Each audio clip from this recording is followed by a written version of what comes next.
Clara sighed heavily, her shoulders slumping as she folded the last of the laundry in their cramped, dimly lit apartment.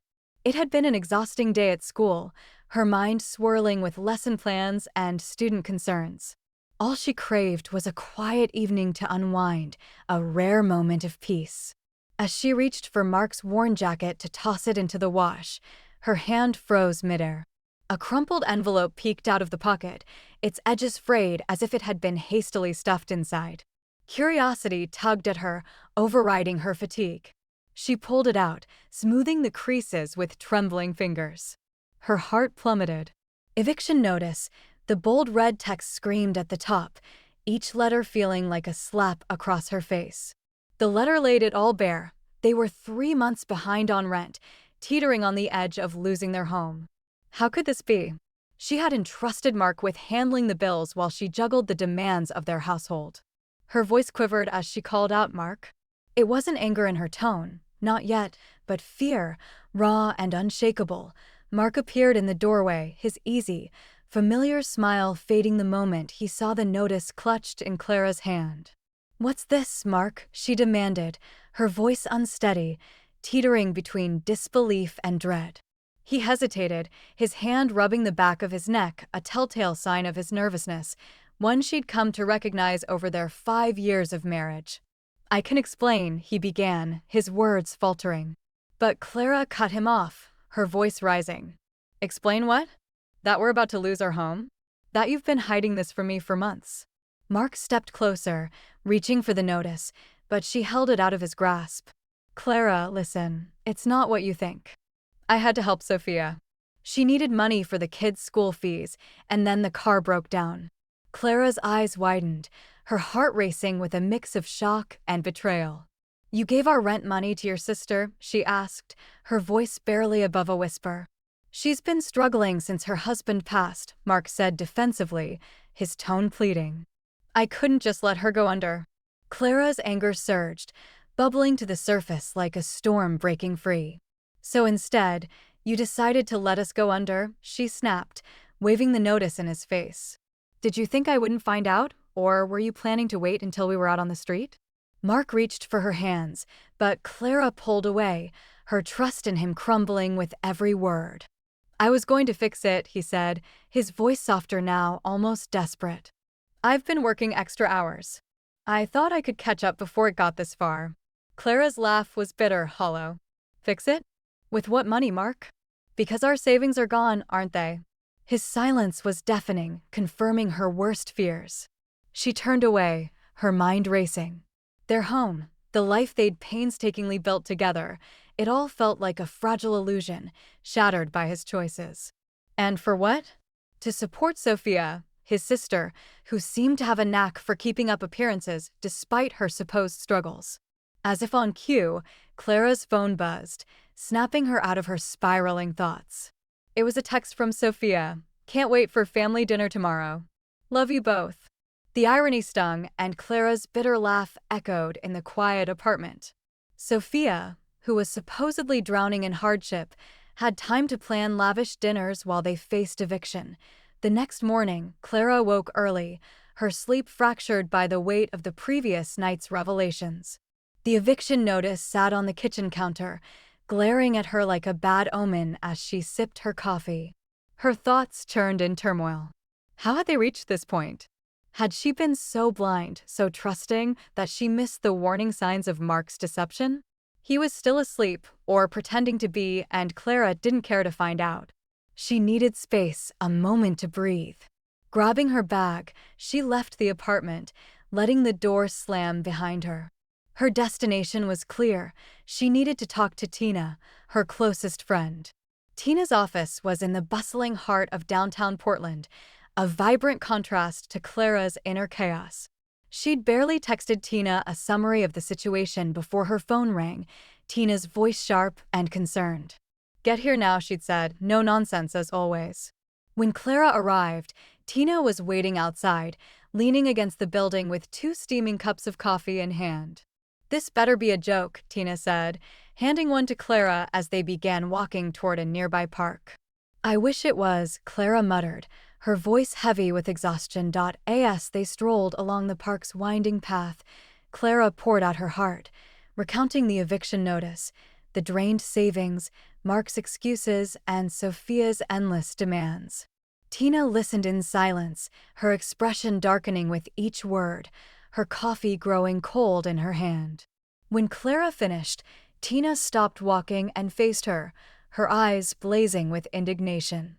"You're telling me Mark gave your savings to his sister without even telling you, while you're working yourself to the bone to keep things afloat?" "Yes," Clara replied, her voice barely audible, the weight of saying it out loud cutting deeper than she expected. Tina sighed, shaking her head. "This isn't just a bad decision, Clara. It's a betrayal. He didn't even give you a chance to weigh in. He just took from you, like your voice didn't matter." Clara felt her throat tighten, tears threatening to spill. "I keep asking myself why he didn't trust me enough to tell me. I could have helped figure something out." Tina's response was blunt, cutting through the fog of Clara's emotions. "Because he didn't want to hear no. It's easier to ask for forgiveness than permission, especially when he's trying to play hero for Sophia." That evening, Clara returned home to find Sophia sprawled on the couch, scrolling through her phone as if she owned the place. The television blared a reality show, and the faint smell of popcorn lingered in the air. Sophia's two young kids ran wild in the small living room, leaving toys scattered like landmines across the floor. "Clara," Sophia said brightly, as if nothing was amiss. "Dinner's almost ready. Hope you don't mind, I used that fancy pasta you bought last week." The kids were craving something special. Clara's jaw clenched. Fancy pasta, the same pasta she and Mark had saved for a rare date night, a small luxury in their strained budget. She forced a tight smile, her voice clipped. "No problem." Stepping into the kitchen, she found Mark stirring a pot on the stove, his face etched with guilt. "Clara, he started, but she cut him off sharply. "Not now." She didn't have the energy for another argument, not with Sophia's presence looming like a storm cloud. Grabbing a glass of water, Clara walked out, ignoring the tension that hung thick in the air. The next day, during her lunch break at school, Clara sat in her classroom, staring at her phone. A notification from Sophia's Instagram account popped up, and against her better judgment, she opened it. The post was a picture of Sophia's kids in brand new outfits, holding shopping bags from an upscale mall. The caption read, "Fresh start, new beginnings." So blessed. Clara's stomach churned. How could Sophia flaunt expensive purchases while they were on the verge of losing their home? Her frustration boiled over, and she texted Tina immediately. "Wine.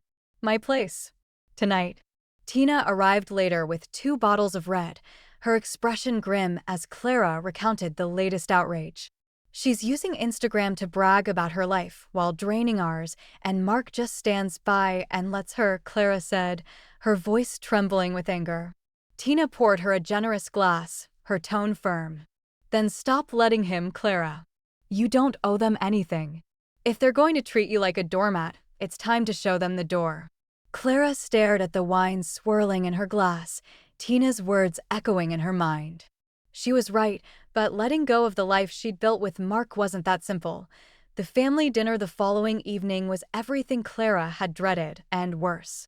Linda, Mark's mother, arrived early with a casserole dish, immediately taking charge of the table as if it were her own home. Mark hovered near her, hanging on her every word, while Sophia played the grieving widow, her kids stealing the spotlight as usual. Clara sat silently, her appetite gone, her patience fraying with each passing moment. Linda's voice cut through the chatter, praising Mark for being such a devoted brother, while scolding Clara for not being more understanding of family struggles. Finally, Clara had enough. She set her fork down with a sharp clink, the sound slicing through the room's noise. "Do you want to tell everyone the truth, Sophia, or should I?" The room fell silent, all eyes on her. Sophia blinked, feigning innocence. "What do you mean?" "I mean the truth about where the money really went," Clara said, her voice steady despite the anger simmering beneath. "The shopping, the trips, the expensive meals.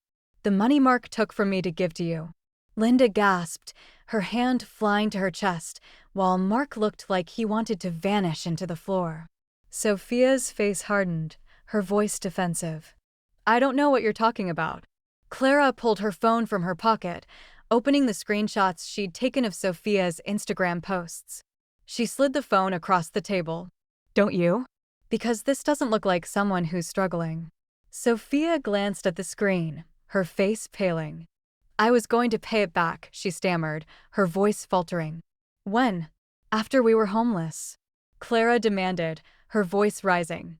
You've been lying to us this whole time, Sophia, using your kids as an excuse to live off us while we fall apart. Linda tried to interject, but Clara held up a hand. No, Linda, you don't get to lecture me about family loyalty when your daughter has been stealing from me.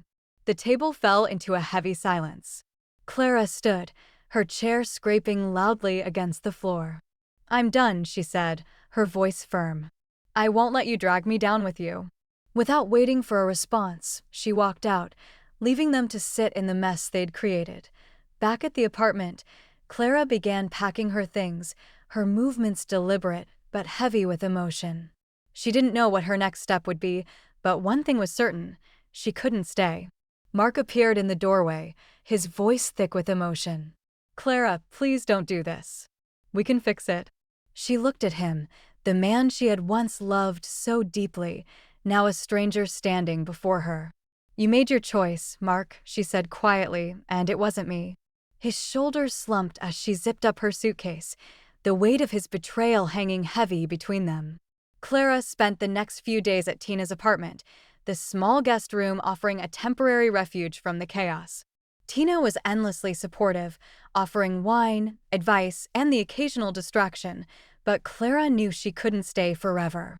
She needed to figure out her next move, to reclaim her life from the ashes of betrayal. One evening, as Clara scrolled through job listings on her laptop, Tina walked in with 2 cups of tea. Any luck? She asked, handing Clara a mug. Clara shook her head, her voice heavy. Not yet. It feels like my whole life has been uprooted. Tina sat beside her, her tone gentle but firm. Uprooting isn't always a bad thing, Clara. Sometimes it's the only way to grow. Clara gave her a small smile, the words sinking in. You should write greeting cards, she teased, but Tina's words lingered. She wasn't the one who should feel displaced. Mark and Sophia were the ones who'd messed up. The next day, Clara received a text from Mark. Can we talk? Just us. Her emotions swirled, anger, sadness, curiosity, but she agreed to meet him at the park. The following afternoon, Clara sat on a bench under a large oak tree in the park, the chilly Portland air nipping at her cheeks. Mark arrived looking tired, his once neat appearance replaced by wrinkled clothes and a shadow of stubble. Thanks for meeting me, he said, sitting beside her. Clara didn't respond immediately, her gaze fixed on the playground in the distance, where children laughed and played. Finally, she turned to him. What do you want, Mark? He sighed, running a hand through his hair. I messed up, Clara. I should have told you about the money, the bills, everything. I thought I could fix it on my own. By lying to me, she shot back, her voice sharp. By taking our savings without even asking? Mark flinched, his voice quiet. I didn't mean to hurt you. I was just trying to help Sophia. She's been through so much. And what about me? Clara interrupted, her eyes narrowing. What about us? I was your partner. You were supposed to trust me, but instead, you chose to betray me. Mark looked down at his hands, his shoulders slumping. You're right. I let my guilt over Sophia's situation cloud my judgment. I put her needs above yours, above ours. I'm sorry. Clara shook her head, a bitter laugh escaping her lips. Sorry doesn't fix this, Mark. Sorry doesn't pay the rent or undo the damage you've done. I know, he said, his voice breaking. But I want to make it right. I'm starting therapy. I've been talking to my boss about extra work to pay back what I took. I'm trying, Clara. She stared at him, searching his face for the man she'd once trusted implicitly.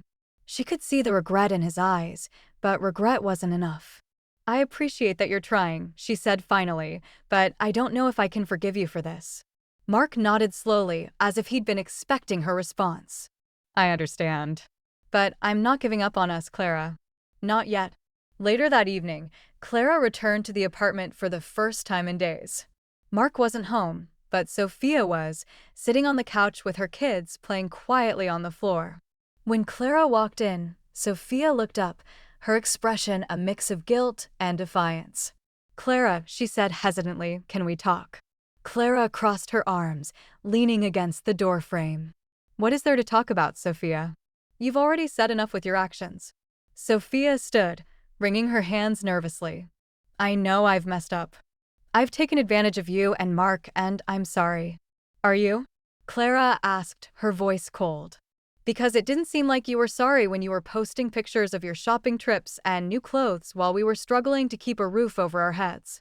Sophia winced, her voice cracking. "I was trying to keep up appearances after Tom died. The bills, the kids, the loneliness, it was too much. I made bad choices. Bad choices that hurt other people," Clara said, her tone unwavering. "Do you even realize the position you've put us in?" "I do now," Sophia said, tears streaming down her face.